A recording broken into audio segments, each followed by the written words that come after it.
sí. ¿Qué tal, iglesia? Eso ya está mejor, ¿eh? Siempre hay que hacer 2 ¿qué tal, iglesia? Para despertar, ¿eh? Que son las 11. No, espera. Las 12. Perfecto. Los niños pueden ir bajando a la escuelita, como veo que están haciendo.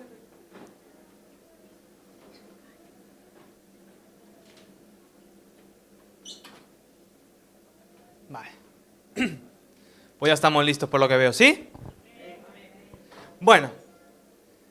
Hoy he tenido un mensaje que yo creo que es diferente. Sé que esto muchas veces lo digo, pero sí, yo creo que es algo diferente a lo que he estado compartiendo las anteriores veces. ¿Y por qué es diferente, dirás?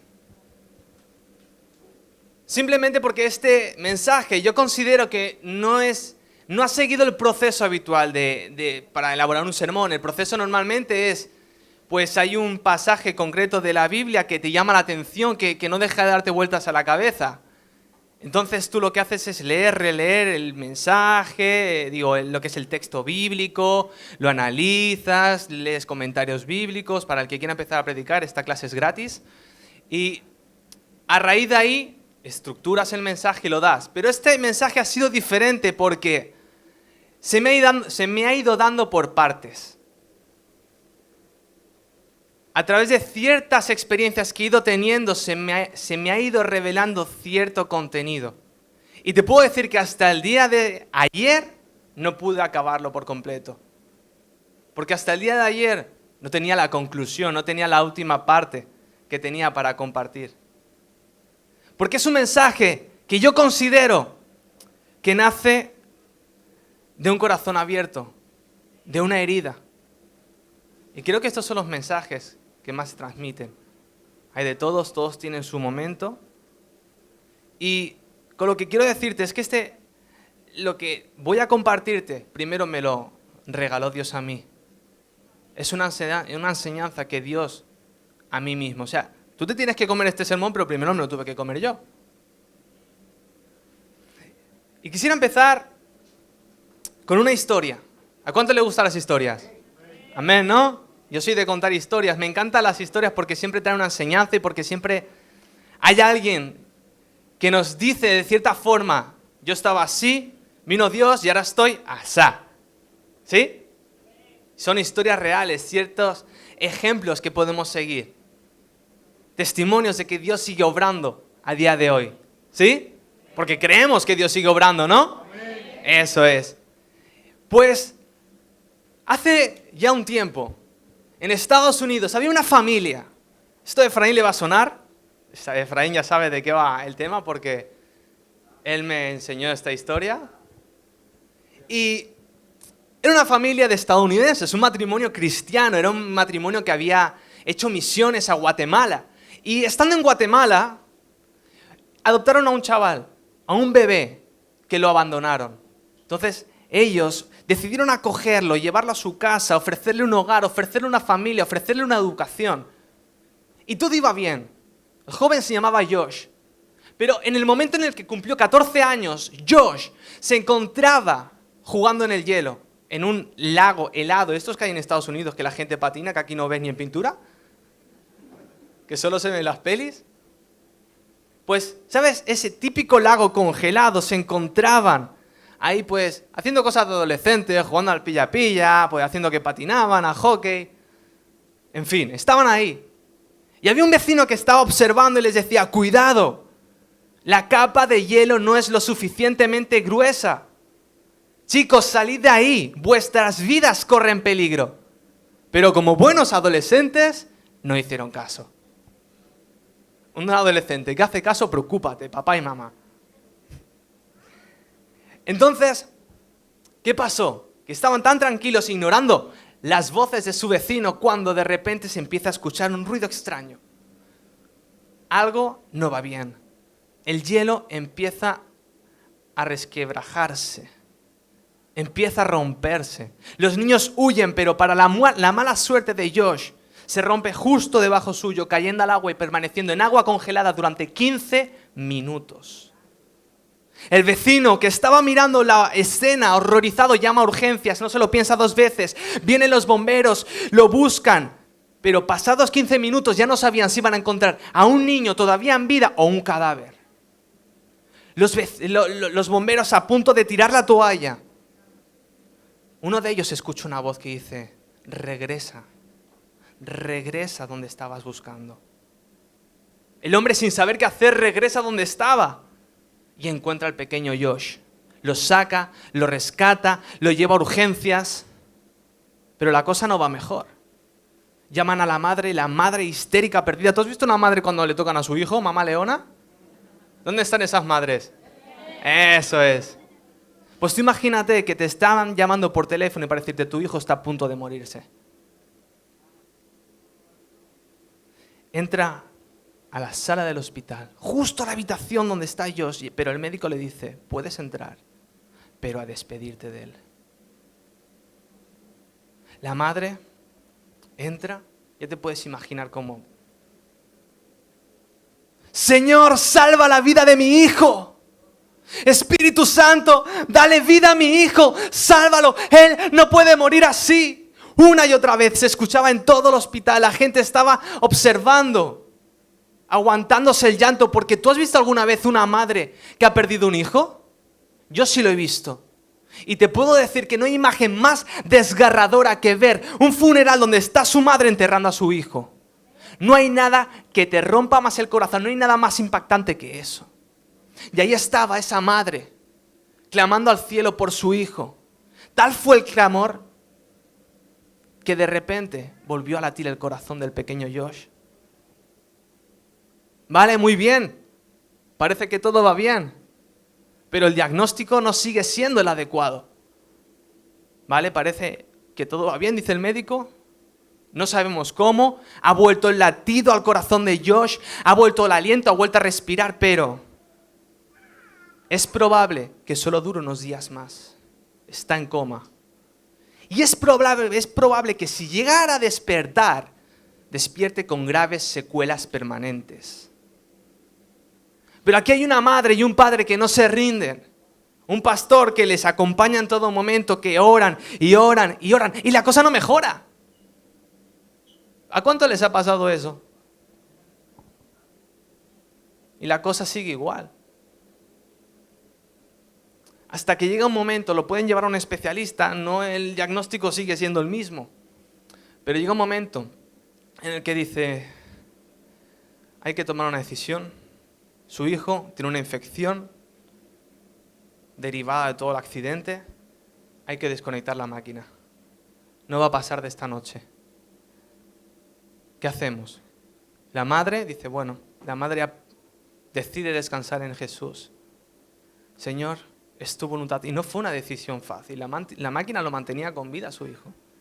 Pero vamos a confiar. Pero no se quedó de brazos cruzados. Organizó todo un plan, una página de Facebook y toda la ciudad se puso a orar. Sus compañeros, los bomberos, el colegio, la policía, todo el pueblo unido se puso a orar. Llegaron a la puerta del hospital porque no querían darse por vencidos. Finalmente, esto es un spoiler. ¿Vais a ver la peli o no? Porque es una historia real, pero hay una película, ¿eh? No digo no, ¿qué, Efraín? Bueno, ya es de esperar que se despierta, ¿no? Tanta peli para al final acabar mal, no. Finalmente despierta para sorpresa de todos y sin ningún tipo de secuela. Sin ningún tipo de secuela. El chico sigue jugando al básquet, como tanto le gustaba. Tiene una vida normal y ahora se dedica a compartir su testimonio a los sitios donde lo invitan. Es bonito ver el final, pero ¿y todo el proceso que sus padres tuvieron que vivir? ¿Y toda esa incertidumbre por la que tuvieron que caminar? Es muy fácil cuando lo vemos principio y final y cuando lo vemos en otros. Por eso he titulado este mensaje, Caminando sobre la incertidumbre. Y quisiera que me acompañaras a Mateo 14, 22 y 33. Es un versículo, un pasaje muy raro, de estos tipo Apocalipsis que nadie ha leído jamás.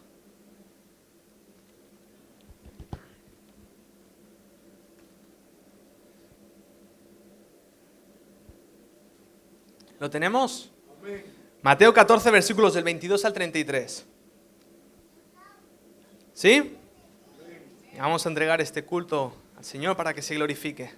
Gracias, Jesús, te damos por la oportunidad de estar aquí reunidos como iglesia, como un solo cuerpo. Gracias por todo lo que nos das y por tener la oportunidad de compartir, de escuchar tu mensaje, Señor, que es tu mensaje. Por la oportunidad de haberte alabado y glorificado, Señor. Te queremos pedir que seas tú el único protagonista. Porque si tú no estás, si tú no te mueves, si tú no te manifiestas aquí, Señor, de nada sirve esta reunión. Pero sabemos que tú estás aquí con un propósito, transformando vidas, corazones. Creemos en ti.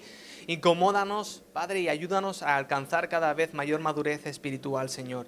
Ayúdanos a ser más como tú, Señor. Quita todo aquello que nos distraiga, todo aquello que impida recibir de ti. En el nombre de Jesús, amén y amén.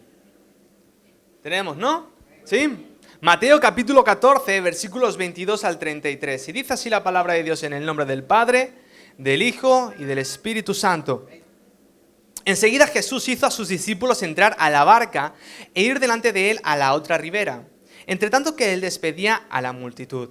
Despedida la multitud, subió al monte a orar aparte, y cuando llegó la noche estaba allí solo. Y ya la barca estaba en medio del mar, azotada por las olas, porque el viento era contrario. Mas a la cuarta vigilia de la noche, entre las 3 y las 6 de la madrugada, Jesús vino a ellos andando sobre el mar. Y los discípulos, viéndole andar sobre el mar, se turbaron diciendo: ¡un fantasma! Y dieron voces de miedo. Pero enseguida Jesús les habló diciendo: tened ánimo, soy yo, no temáis. Entonces le respondió Pedro y dijo: Señor, si eres tú, manda que yo vaya a ti sobre las aguas. Y él le dijo: ven. Y descendiendo Pedro de la barca, andaba sobre las aguas para ir a Jesús. Pero al ver el fuerte viento tuvo miedo y comenzando a hundirse dio voces diciendo: Señor, sálvame.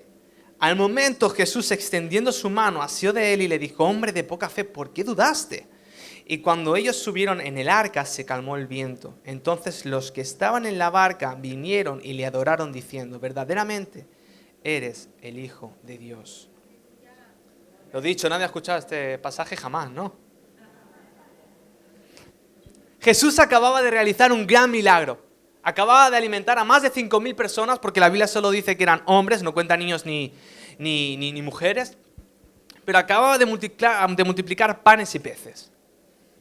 Y se encontraba con una multitud que lo quería aclamar, que lo quería seguir, probablemente lo quería convertir de nuevo en rey. Y como no era el momento, Jesús decide retirarse a orar a un monte. Y les dice a los discípulos: bueno, ir hacia el norte del mar de Galilea, ya yo os pillo. Pero se hizo de noche. Y de repente, algo muy común del mar de Galilea. El mar de Galilea era una falla tectónica rellena de agua, alimentado del Jordán, ¿vale? Es un lago muy grande, rodeado de montañas. Es importante conocer la geografía para luego entender todo lo que ocurre. Y tenía muchas montañas a su alrededor. Y algo muy característico de este mar es que se formaban tormentas de la nada. Tú estabas tan tranquilo y de repente, ¡pam!, tormenta. No sé por qué, pero es lo que dicen los profesionales. Que de la nada se formaban tormentas. Era algo súper habitual. Y aquí encontramos hombres de mar, pescadores, profesionales, pero que estaban con miedo. Imagínate el calibre, el nivel de esa tormenta de tener miedo. Hombres profesionales que se habrían enfrentado a un montón de tormentas más, pero estas les causaban miedo. Y como hemos dicho, se encontraba en la madrugada, eran las 3 y las 6 de la mañana. Y quiero que te imagines la escena, porque nosotros nos lo imaginamos como los dibujitos animados, con un par de olitas ahí, como si fuera eso, las golondrinas. Pero no era así. Estaban en una barca de madera, de repente se alza el viento, tienen que remar en contra del viento para poder llegar a su destino. Era entre las 3 y las 6 de la madrugada, absoluta oscuridad. La única luz que tenían era la de las estrellas y la de la luna. Y si encima había tormenta, ni eso, porque estaría nublado. Pleno silencio, plena oscuridad, plena desesperación, al borde de la muerte. Así era como tenían la situación que estaban los apóstoles en este momento. ¿Y cuál era el sentimiento que tenían más que nada? ¿Qué crees que era el sentimiento que sentían? Miedo, como hemos dicho, pero ¿cuál más? Angustia, ¿cuál más? cansancio. Pero un sentimiento que yo creo que tenían era incertidumbre. Y yo creo que es uno de los peores sentimientos que una persona puede tener. El no saber qué va a pasar. No saber qué me ocurrirá. Y yo creo que vivimos en la época de la incertidumbre. Antes, un par de años atrás, teníamos todo, antes de la era pre-COVID, como yo le llamo, todos teníamos nuestros trabajos estables. Todos teníamos una economía más o menos estable. Nadie había perdido familiares de forma tan repentina. Nadie había visto la muerte tan de cerca como en esa época. Tú tenías tu nómina, podías ir al banco y como no había la inflación que hay ahora, podías ir también a comprar y te llegaba el dinero. La gasolina no estaba por las nubes como lo está ahora. Ahora, en cambio, lo que reina es la incertidumbre. Y sientes miedo, y sientes angustia. ¿Y qué será de mis hijos? ¿Y qué será de mi casa? ¿Y qué será de mi matrimonio? ¿Y qué será de mi trabajo? ¿Qué le estarán enseñando a mi hijo en el colegio? ¿Qué le puede pasar con tanta persona loca que hay por ahí? ¿Qué será de mi hogar? Incertidumbre. ¿Qué será de nosotros los cristianos? Cada vez se nos ponen más trabas. Y lo sabes. De forma muy sutil, pero las hay. Es un tiempo difícil. Pero vemos que lo primero de todo es que Jesús hizo que entraran en la barca. Y si tú vas a otras versiones, tienes la palabra, por ejemplo, la Nueva Traducción Viviente, no dice hizo, dice les insistió a que subieran a la barca. Y si te vas a la PDT, lo digo separado porque juntos suena raro, dice les obligó a que subieran a la barca. Y fíjate en esto, Jesús no creó la tormenta, ¿no? Pero Jesús los envió a la tormenta. ¿Entiendes la diferencia? Y aquí está la primera lección que podemos aprender de este pasaje. Aprende a verlo todo desde una perspectiva global. Repito, aprende a verlo todo desde una perspectiva global. Fueron a la tormenta, de cabeza, y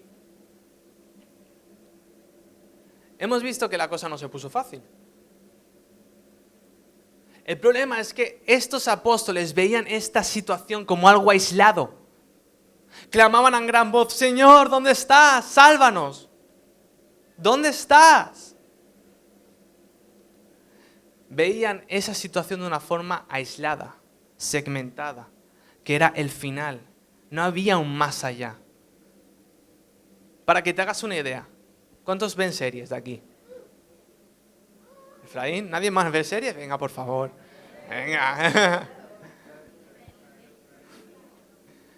Perfecto. Netflix, por ejemplo. Si una cosa que me pasa con Liz es que cuando vemos una serie juntos, ella se emociona y ve más capítulos antes que lo vea yo. Luego lo veo yo por donde está ella y yo pues, ¿y este quién es? ¿Y este otro quién es? ¿Y por qué este hace lo otro?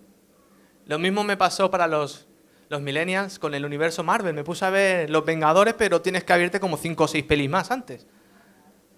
Yo me puse a ver 1, 2, 3, 4, pero es que entre 1 y 2 hay 100 películas. Y cuando quieres ponerte al día ya Disney ha sacado 1000 pelis antes. ¿Por qué? Porque lo ves todo de una forma segmentada, de una forma aislada. Y tenemos que aprender algo que no es fácil, a ver todos los problemas que hemos vivido, y los que estamos viviendo y los que viviremos de una forma completa. Porque si tú, por ejemplo, ves a Pedro era un personaje. Era un personaje. Aquí dice, Señor, quiero ir caminando hacia ti, pero ¿qué le pasa? Se cae. Porque le falta fe en ese momento. Le falta fe teniendo a Jesús delante.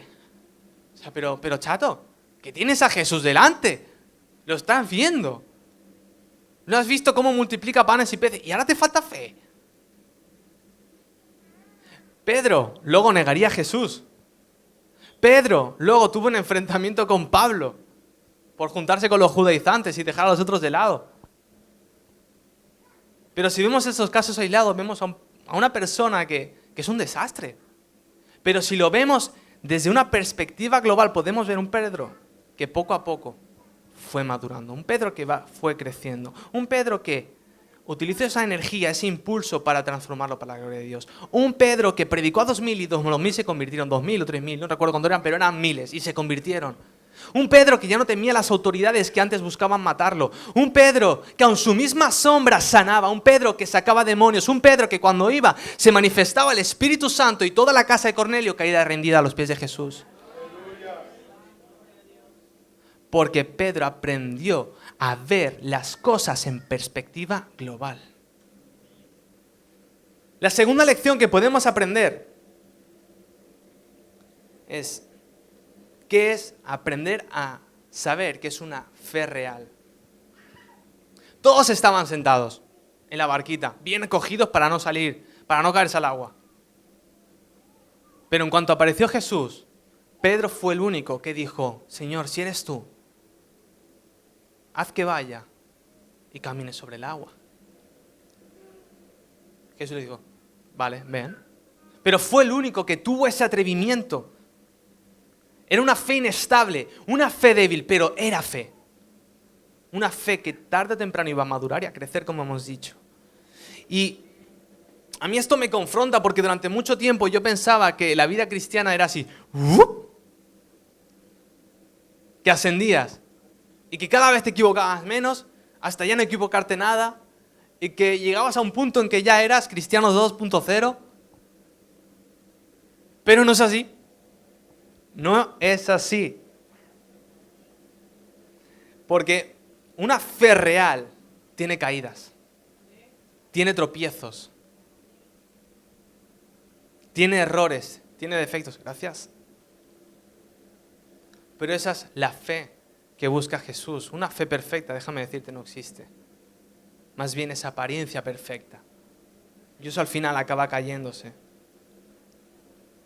Porque ¿cuántos de los que estamos aquí, cuando estamos en la iglesia, estamos como, bien, Señor, te alabo, estamos ahí bien, en la sintonía, estamos como hermanos en comunión, pues, adorando, cantando, Señor, te glorifico, pero las tormentas vienen, cuando menos te lo esperas. Cuando menos lo imaginabas, aparece el problema. Y Pedro no era ajeno a esta realidad. La tormenta vino y él no se lo pensó, fue hacia Jesús. Pero ¿qué pasó? Que tan fuertes eran las olas, tan fuerte era el viento, él era pescador, que por un momento desvió la mirada de Jesús, miró el viento, miró su circunstancia y se hundió. ¿Y cuántas veces pasa eso? Cuando nos pilla la tormenta de repente. Buscamos cómo solucionarlo, vale, pasa esto, pues haré esto, haré lo otro, haré aquello, lo arreglaré, pero muchas veces no está la solución en nuestras manos. ¿Y qué haces entonces? Te hundes. Yo el primero. Ojo, yo no soy ajeno y te he dicho que este mensaje nace de una herida. Yo no soy ajeno. Y te hundes. Pero ahí hay alguien que está con su mano tendida. Lo saca del agua, lo rescata. Lo corrige por amor. Hombre de poca fe, ¿por qué dudaste? Pero yo no lo veo como una reprimenda, como muchas veces se nos ha enseñado. Yo no imagino a Jesús chillándole. Pobre Pedro, se acaba de caer al agua y encima le va... Ese no es Jesús. Ese no es Jesús. Se acaba de caer al agua y encima le va a gritar, no. Yo veo a un Jesús que le dice, hombre de poca fe, pero ¿por qué dudaste si estoy aquí? Si puedes confiar en mí. Y esto es lo que me lleva al siguiente punto. Pero me encanta una cita de William Barclay, creo que lo he dicho bien. William Barclay. Él hizo un comentario sobre este pasaje y me encanta lo que habla de Pedro. Dice lo siguiente. Pedro nunca falló para no recuperarse, porque siempre en el peor momento se aferraba a Cristo. Lo maravilloso es que cada vez que cayó se levantó otra vez y que tiene que haber sido verdad que hasta sus fracasos le acercaron más y más a Jesucristo. Como se ha dicho muy bien, un santo no es uno que nunca falla, sino uno que se levanta y sigue adelante cada vez que cae.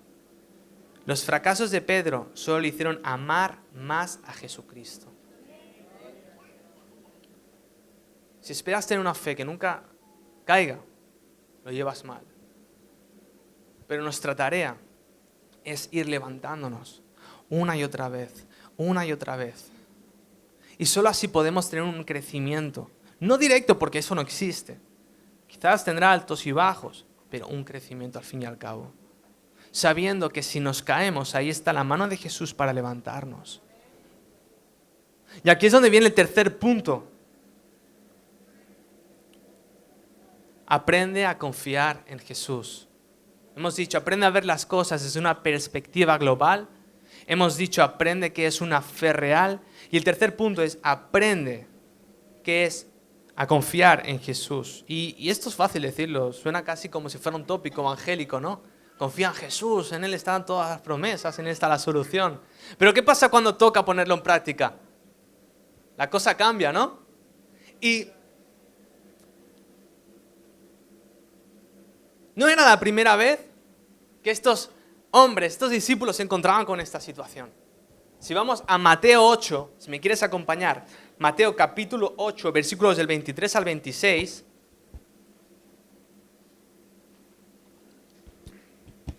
Encontramos un pasaje que es idéntico, pero idéntico, ¿eh? Yo de hecho pensaba que era este pasaje desde otro evangelista, que era otra, pero no, es que es el mismo autor, otro momento, otra situación, pero idéntica a esta. Esta fue una situación que los mismos apóstoles vivieron tiempo atrás. ¿Lo tenemos? Y dice, Mateo 8, versículo 23 al 26. Y entrando él, Jesús, en la barca, sus discípulos le siguieron. Y he aquí que se levantó en el mar una tempestad, tan grande que las olas cubrían la barca. Pero él, Jesús, dormía. Y vinieron sus discípulos y le despertaron diciendo, Señor, sálvanos, que perecemos. Él les dijo, ¿por qué teméis, hombres de poca fe? Entonces levantándose, reprendió a los vientos y al mar e hizo una gran bonanza. ¿Te das cuenta? La misma situación, todos en el barco, se levanta una tormenta, ellos creen que se van a morir. Las olas llegan hasta superar a la barca. ¿Tú te imaginas? Eso era casi tsunamis. Empieza a moverse la barca, parece que van a morir, están clamando con angustia, pensando que ha llegado el final de sus días. Pero acá hay algo muy diferente. Jesús está en la barca. Está durmiendo, pero está en la barca. Lo despiertan. Jesús se despierta. Tú, viento, tú, tempestad. Shh, se calma el mar. Porque Él es Dios. Y Él manda sobre todos los elementos y sobre toda la creación. Y ya está.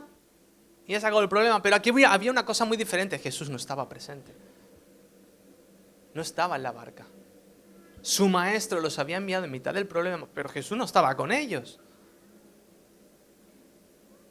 Y yo no sé tú, pero hay veces en las que tú estás en mitad de tu problema, en mitad de tu circunstancia, de tu proceso, como lo quieras llamar, y parece que nadie te escucha.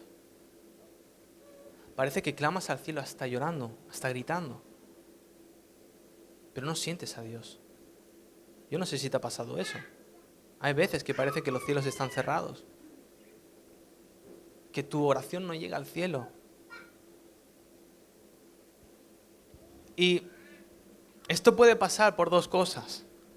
La primera, como comentó el hermano Leonel, ¿estuviste aquí el domingo pasado? Fue una prédica impresionante. O sea, impresionante.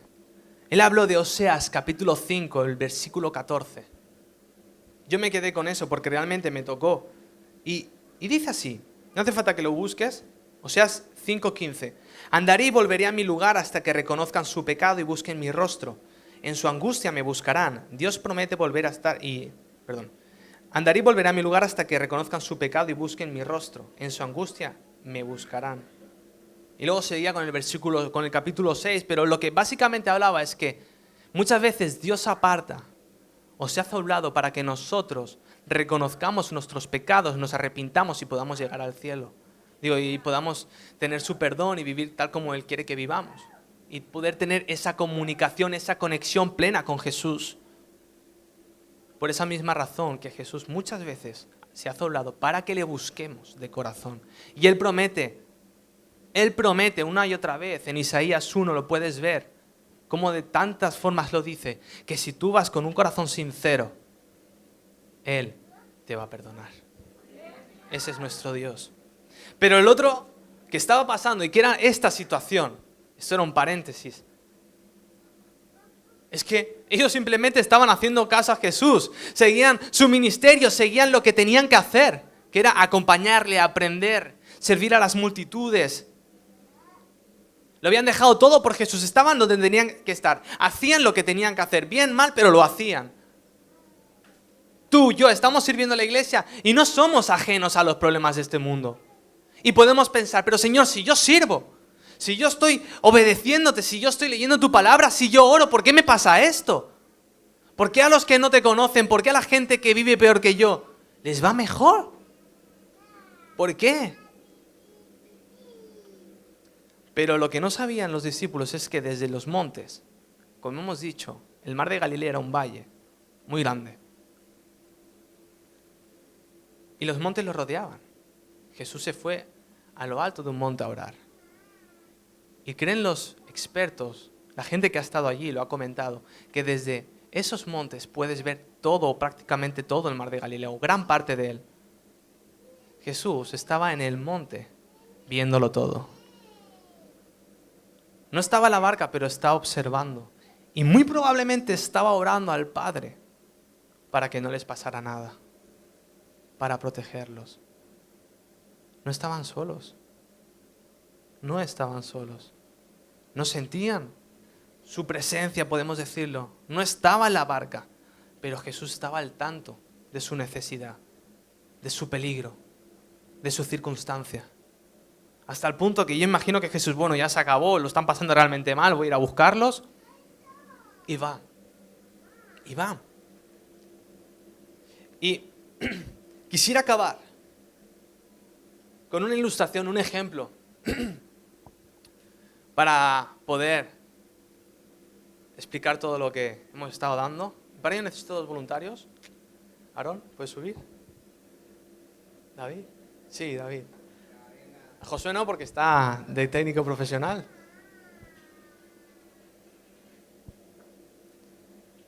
Vale, aquí tenemos 2 muchachotes, Aarón y David. Yo los conocí así. Yo no sé si lo sabéis, yo creo que no la mayoría, pero yo me titulé para ser intérprete de lengua de signos. Ya sabes, esos que van vestidos de negro y hablan pues en lengua de señas. ¿Sí? Hace 10 años me titulé de eso. Y recuerdo que había una asignatura que se llamaba sordoceguera.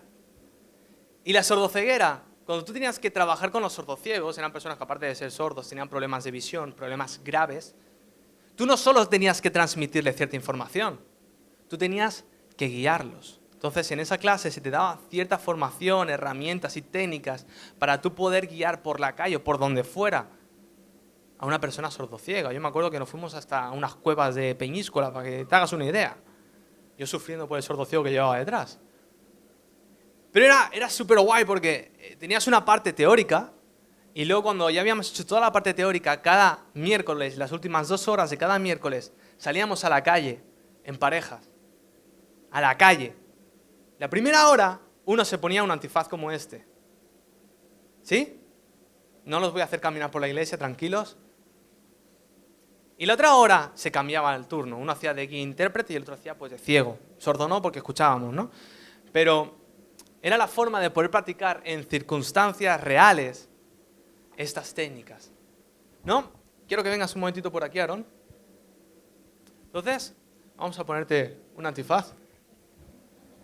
¿Te lo pones tú? Mira que yo sé que es cutre, ¿vale? Pero ¿era esto o Hello Kitty? O sea, como tú lo quieras poner. ¿Sí? ¿Era Hello Kitty o ponis? Entonces, quiero que te imagines una circunstancia. Vas a hablar tranquilo, ¿eh? Te acabas de quedar ciego. Por ahí por ahí te acabas de quedar ciego, ¿sí? Estás en Plaza Cataluña. Hora punta. Escuchas el murmullo de la gente que viene y va, te golpea por un lado, por otro, tú estás intentando caminar, vas con tu palo que ni siquiera puedes ponerlo en el suelo de la gente que hay. Escuchas el ruido del metro. escuchas el murmullo, el calor, los carteristas que vienen y van. Sabes que estás en una situación vulnerable.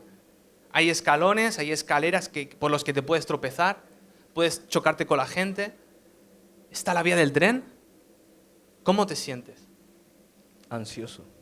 ¿Qué más? ¿Estás solo y no tienes experiencia como ciego? No. Y con incertidumbre. No te copies. Miedo. Con miedo.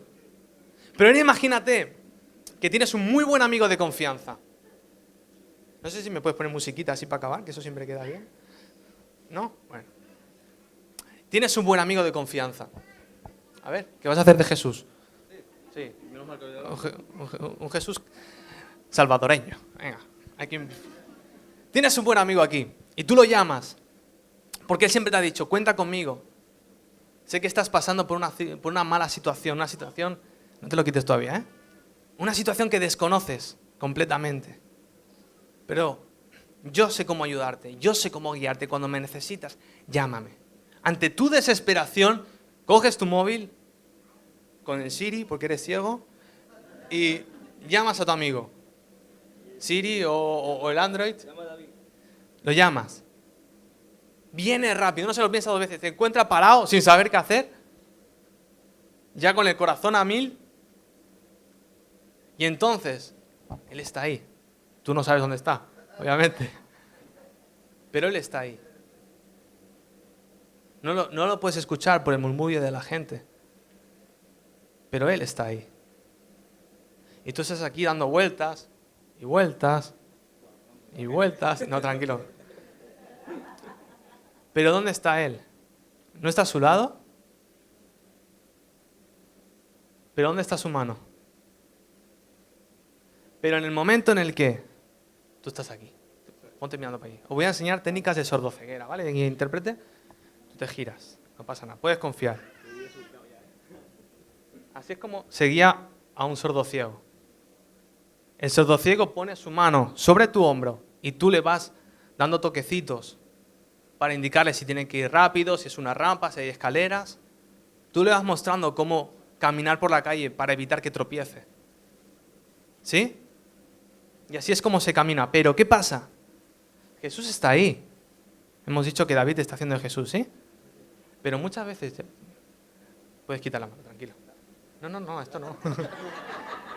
Pero muchas veces no ponemos nuestra mano sobre Jesús.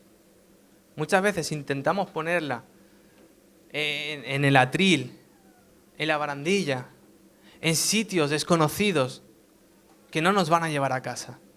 Sobre gente desconocida. Porque tú imagínate que pone su mano sobre un ladrón, sobre un carterista.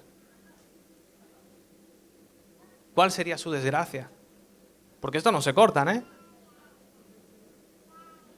Y muchas veces... Ya está, ya te puedes quitar el... Muchas gracias. Un aplauso para estos dos muchachos.